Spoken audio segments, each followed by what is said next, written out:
Hi friends, this ವ್ಲಾಗ್ಸ್ಗೆ ಸ್ವಾಗತ. ಇವತ್ತೊಂದು ಆರೋಗ್ಯಕರವಾದ ಅಗಸೆ ಮಜ್ಜಿಗೆಯನ್ನು ಯಾವ ರೀತಿ ಮಾಡೋಣ ಅಂತ ನಿಮ್ಮ ಮುಂದೆ ಶೇರ್ ಮಾಡ್ತಿದ್ದೀನಿ. ಬನ್ನಿ ನೋಡೋಣ.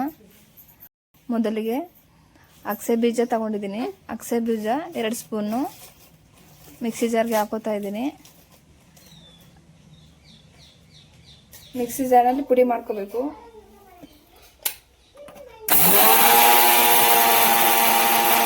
ಈ ಥರ ಪೌಡ್ರ್ ಆಗಿದೆ ನೋಡಿ, ಈ ಥರ ಪೌಡ್ರ್ ಮಾಡ್ಕೋಬೇಕು. ಅದಾದಮೇಲೆ 1 ಕಪ್ ಮೊಸರು ಹಾಕ್ತಾ ಇದ್ದೀನಿ. 1 ಕಪ್ ಮೊಸರು ಹಾಕಬೇಕು, ಮತ್ತು 2 ಸೇರಿ ಬ್ಲೆಂಡ್ ಮಾಡಬೇಕು. ಈ ಥರ ಮಜ್ಜಿಗೆ ರೆಡಿ ಆಗಿದೆ.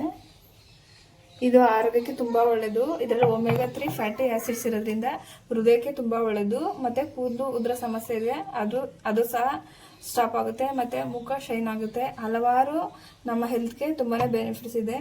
ಈ ವಿಡಿಯೋ ಇಷ್ಟ ಆದರೆ ನೀವು ಕೂಡ ಲೈಕ್ ಮಾಡಿ, ಶೇರ್ ಮಾಡಿ, ಮತ್ತು ಮನೇಲಿ ಟ್ರೈ ಮಾಡಿ.